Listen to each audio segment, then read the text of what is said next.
하루를 살더라도 자신을 돌아보는 시간을 가져라. 성찰하지 않는 삶은 진정한 삶이 아니다.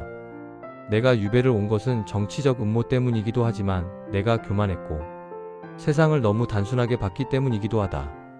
급하게 서두르는 자는 목적지에 도달하지 못한다. 느리더라도 꾸준히 가는 자가 결국 도착한다. 원망은 독약과 같다. 상대를 해치는 것이 아니라 나 자신을 해친다. 정약용은 구체적인 방법을 제시했습니다. 첫째, 경청하라. 사람들은 누구나 자신의 이야기를 들어주는 사람을 원합니다. 특히 자녀들, 손주들은 우리가 진심으로 듣고 있다는 것을 느낄 때 마음을 엽니다. 정약용은 유배지에서 제자들을 가르칠 때 항상 먼저 그들의 이야기를 들었습니다. 그들의 고민이 무엇인지, 무엇을 배우고 싶은지 귀 기울였습니다. 둘째, 비난보다는 격려를. 정약용은 말했습니다. 꾸짖음은 한 번이면 충분하고 칭찬은 100번 해도 모자라지 않다. 우리는 가끔 사랑하는 사람들에게 너무 엄격합니다. 왜 그것도 못하니? 내가 말했잖아 라는 말보다는 수고했어, 잘하고 있어 라는 말이 더 큰 힘이 됩니다. 셋째, 작은 관심을 보여라. 정약용은 유배지에서도 아들들에게 편지를 보낼 때 항상 세심한 조언을 담았습니다. 날씨가 추워졌으니 건강 조심해라. 책을 읽을 때는 이런 점을 주의해라. 이런 작은 관심이 사람의 마음을 움직입니다. 손주에게 전화할 때 밥은 먹었니? 라는 짧은 질문도, 자녀에게 요즘 힘들지 않니? 라는 한마디도 그것이 진심이라면 큰 위로가 됩니다. 흠음신서 올곧은 양심의 힘. 흠음신서는 형법에 관한 책입니다. 정약용은 억울하게 죄를 뒤집어 쓴 사람들을 너무 많이 봤습니다. 자신도 그런 경험을 했기에 공정한 재판이 얼마나 중요한지 절실히 알았습니다. 이 책에서 그가 강조한 것은 양심입니다. 사람을 판단할 때는 증거를 철저히 검토하고 조금이라도 의심이 가면 관대하게 처리하라. 한 사람의 억울함이 천 사람의 정의보다 무겁다. 이 가르침은 일상생활에도 적용됩니다. 우리는 가끔 성급하게 판단합니다. 저 사람은 원래 그래, 그 집은 그렇더라. 하지만 정약용은 말합니다. 사람을 섣불리 판단하지 말라고. 우리가 보는 것은 그 사람의 전부가 아닙니다. 보이지 않는 사연이 있고 알지 못하는 고통이 있습니다. 그래서 정약용은 이렇게 말했습니다. 남을 비난하기 전에 3번 생각하라. 첫째, 내가 그 상황이라면 어땠을까? 둘째, 내가 모르는 사정이 있지 않을까? 셋째, 이 비난이 정말 필요한가? 이런 태도가 우리 삶을 평화롭게 만듭니다. 한계 속 불필요한 갈등을 줄이고 관계를 부드럽게 합니다. 여유당전서 고독 속의 성장. 여유당전서는 정약용의 여러 저작을 모은 책입니다. 여유당은 그의 호이기도 합니다. 넉넉하게 머무는 집이라는 뜻입니다. 유배지의 작은 초가집을 넉넉하게 머무는 집이라고 부른 이유가 무엇일까요? 그것은 마음의 넉넉함 때문입니다. 정약용은 유배지에서 오히려 마음이 넉넉해졌다고 했습니다. 세속의 욕심에서 벗어나니 진정으로 중요한 것이 보였습니다. 권력과 명예를 쫓지 않으니 학문 그 자체가 즐거웠습니다. 그는 이렇게 썼습니다. 세상 사람들은 많은 것을 가지려 하지만 나는 적은 것으로 만족한다. 많은 것을 가진 자는 항상 부족함을 느끼고 적은 것으로 만족하는 자는 항상 넉넉함을 느낀다. 그렇다면 정약용의 가르침을 우리 삶에 어떻게 적용할 수 있을까요? 60대, 70대, 80대를 살아가는 우리에게 구체적으로 어떤 도움이 될까요? 지금부터 일상에서 실천할 수 있는 5가지 방법을 말씀드리겠습니다. 첫째, 아침에 고요한 시간. 정약용은 매일 새벽에 일어나 명상했습니다. 하루를 시작하기 전 마음을 가다듬는 시간을 가졌습니다. 우리도 해볼 수 있습니다. 아침에 일어나서 커피나 차 한 잔을 마시며 10분만 조용히 앉아 있어 보세요. 아무 생각도 하지 않아도 됩니다. 그냥 숨을 천천히 쉬며 창밖을 바라보세요. 새소리를 듣고 바람을 느끼고 햇살을 감사히 받아들이세요. 이 작은 습관이 하루 전체를 바꿉니다. 마음이 차분해지고 평온한 상태로 하루를 시작할 수 있습니다. 둘째, 감사일기. 정약용은 매일 일기를 썼습니다. 자신의 하루를 돌아보고 배운 것을 기록했습니다. 우리도 간단하게 해볼 수 있습니다. 자기 전에 공책을 펴고 오늘 감사한 일 3가지만 적어보세요. 아주 작은 것도 좋습니다. 오늘 날씨가 좋았다. 자녀에게서 전화가 왔다. 맛있는 식사를 했다. 통증이 어제보다 덜했다. 처음에는 어색할 수 있습니다. 감사할 게 없다고 느껴질 수도 있습니다. 하지만 매일 하다 보면 우리 눈이 달라집니다. 작은 것들이 보이기 시작합니다. 당연하게 여겼던 것들이 감사한 일이 됩니다. 이것이 정약용이 말한 마음의 훈련입니다. 불평하는 마음을 감사하는 마음으로 바꾸는 훈련입니다. 셋째, 천천히 걷기. 정약용은 유배지에서 매일 산책했습니다. 다산초당 주변의 작은 길을 걸으며 생각을 정리했습니다. 걷기는 몸에도 좋지만 마음에도 좋습니다. 하루에 20분, 30분이라도 밖에 나가 걸어보세요. 빨리 걸을 필요 없습니다. 천천히 주변을 느끼며 걸으세요. 나무를 보고 꽃을 보고 하늘을 보세요. 지나가는 사람들에게 미소를 지어보세요. 걸으면서 복잡했던 생각들이 정리됩니다. 답답했던 마음이 시원해집니다. 정약용은 말했습니다. 몸을 움직이면 기운이 돌고 기운이 돌면 마음이 밝아진다. 넷째, 배움을 멈추지 않기. 정약용은 70이 넘어서도 공부를 멈추지 않았습니다. 나이가 많다는 것은 배움을 그만둘 이유가 아니라 더 깊이 배울 수 있는 기회였습니다. 우리도 마찬가지입니다. 이 나이에 무슨 공부야 라고 생각하지 마세요. 배움은 나이와 관계없습니다. 책을 읽고 새로운 취미를 배우고 손주에게 스마트폰 사용법을 배워도 좋습니다. 중요한 것은 호기심을 잃지 않는 것입니다. 배우는 즐거움을 느끼는 것입니다. 정약용은 이렇게 말했습니다. 배움은 나이를 잊게 하고 삶의 활력을 준다. 배우는 자는 늙지 않는다. 실제로 새로운 것을 배우면 뇌가 활성화됩니다. 치매 예방에도 도움이 되고 삶의 의미도 느낄 수 있습니다. 다섯째, 용서와 화해. 정약용이 가장 힘들게 배운 것이 바로 용서였습니다. 자신을 모함한 사람들을 용서하기까지 수년이 걸렸습니다. 하지만 그는 결국 용서했고 그때 비로소 진정한 자유를 얻었습니다. 우리에게도 용서하지 못한 사람이 있을 수 있습니다. 오랜 친구와의 다툼, 가족 간의 갈등, 자신을 배신한 사람. 이제는 내려놓을 때입니다. 용서는 상대를 위한 것이 아닙니다. 나 자신을 위한 것입니다. 원망과 분노를 붙잡고 있으면 그 무게로 내가 힘듭니다. 놓아주면 내가 자유로워집니다. 정약용은 말했습니다. 용서는 약함이 아니라 강함이다. 용서할 수 있는 자만이 진정으로 자유롭다. 먼저 연락할 필요도 없습니다. 마음속으로 용서하는 것만으로도 충분합니다. 이제 그 일을 붙잡고 있지 않겠습니다. 놓아줍니다. 이렇게 마음속으로 말해보세요. 처음에는 어려울 수 있습니다. 다시 분노가 올라올 수 있습니다. 하지만 반복하다 보면 정말로 놓아지는 순간이 옵니다. 그 순간 마음이 가벼워지고 평화가 찾아옵니다. 이제 정약용 선생님이 남긴 10가지 명언을 함께 읽어보겠습니다. 각 명언마다 우리 삶에 어떻게 적용할 수 있는지 생각해 보시기 바랍니다. 첫 번째 명언. 하루를 헛되이 보내지 않으면 한 해가 헛되지 않고 한 해를 헛되이 보내지 않으면 일생이 헛되지 않다. 오늘 하루를 어떻게 보내느냐가 우리 인생을 결정합니다. 이제 늙었으니 대충 살아도 되라고 생각하지 마세요. 오늘도 소중하고 내일도 소중하고 남은 모든 날이 소중합니다.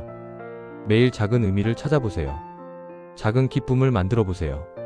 그것이 쌓여서 의미 있는 인생이 됩니다. 두 번째 명언. 마음이 고요하면 천하가 고요하고 마음이 어지러우면 천하가 어지럽다. 세상이 문제가 아닙니다. 내 마음이 문제입니다. 똑같은 상황도 마음먹기에 따라 천국이 되기도 하고 지옥이 되기도 합니다.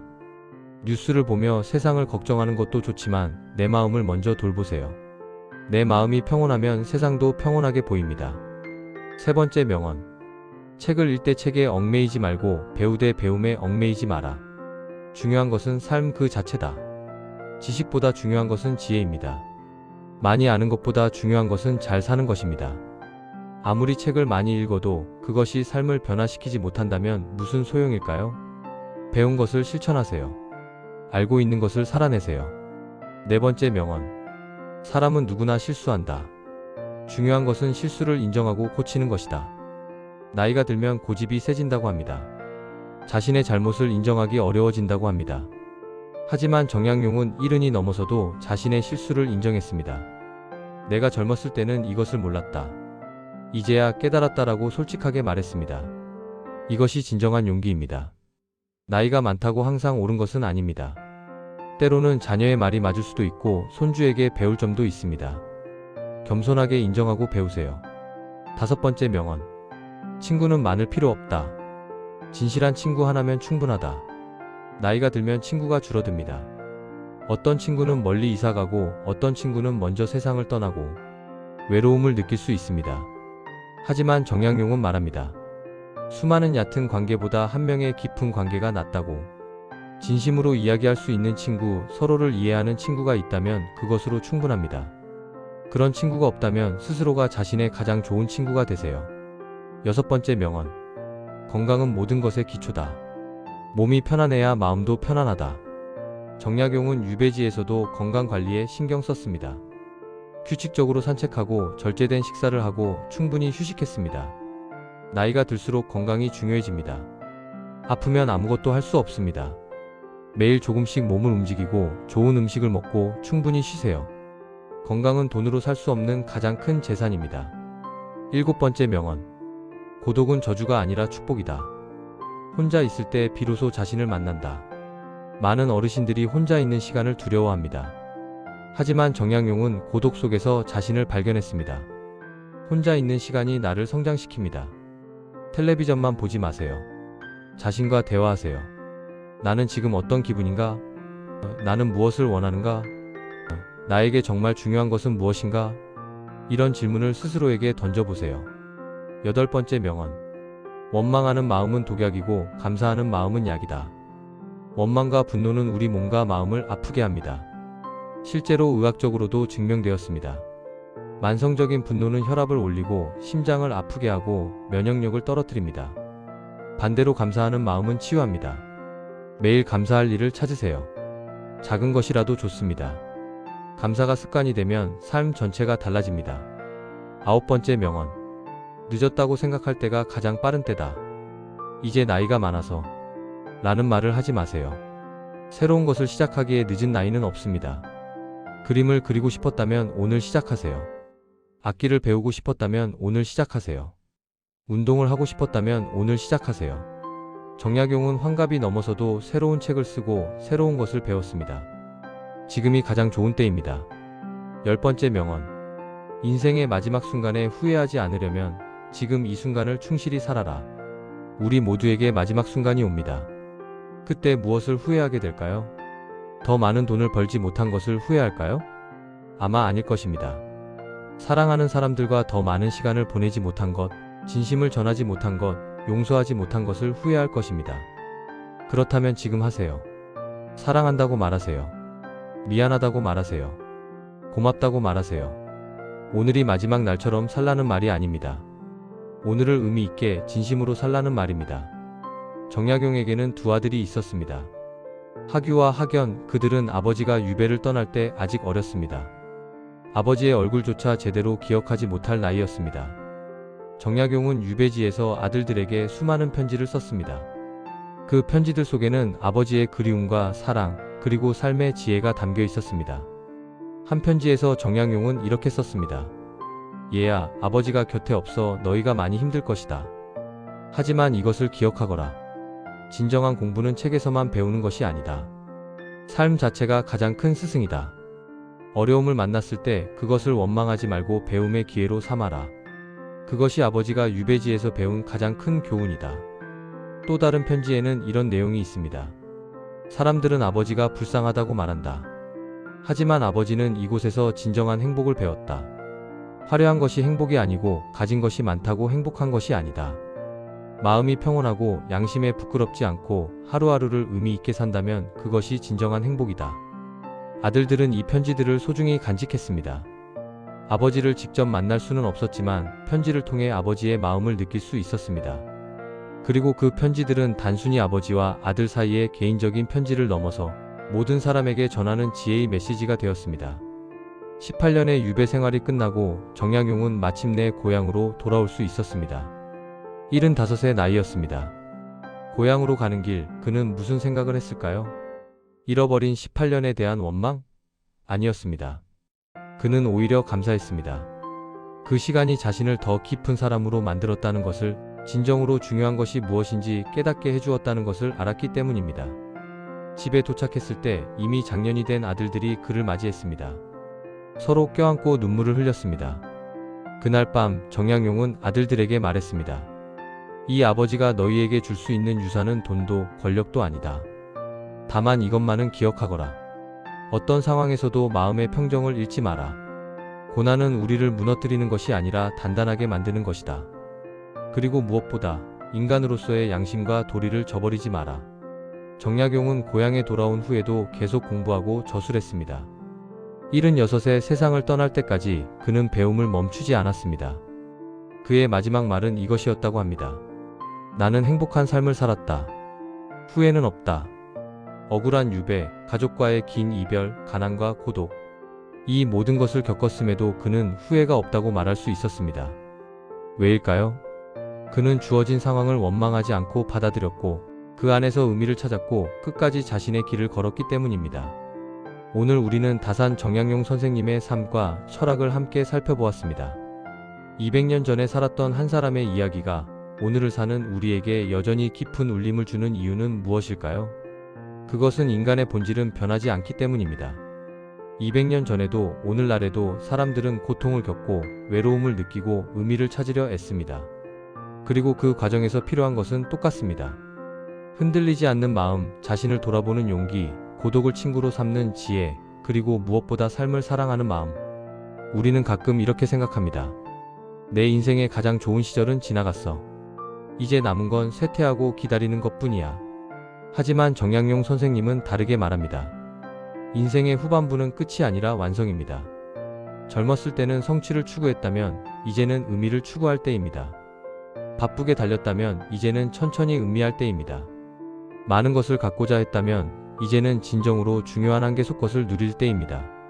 젊음에는 젊음의 아름다움이 있지만 나이 들매도 나이 들매 아름다움이 있습니다. 경험에서 우러나는 지혜, 세월이 주는 평온함, 불필요한 것을 내려놓은 가벼움. 이것들은 오직 세월을 살아온 사람만이 가질 수 있는 선물입니다. 정약용 선생님이 말씀하셨듯이 나이는 숫자가 아니라 마음의 상태입니다. 마음이 젊으면 젊은 것이고 마음이 늙으면 늙은 것입니다. 지금 이 순간에도 어딘가에서 누군가는 외로움을 느끼고 있을 것입니다. 과거를 후회하며 밤을 지새우고 있을 것입니다. 미래를 두려워하며 불안해하고 있을 것입니다. 그분들께 정약용 선생님의 메시지를 전하고 싶습니다. 당신은 혼자가 아닙니다. 당신이 느끼는 고통, 외로움, 두려움은 모든 인간이 겪는 보편적인 경험입니다. 그것을 부끄러워할 필요가 없습니다.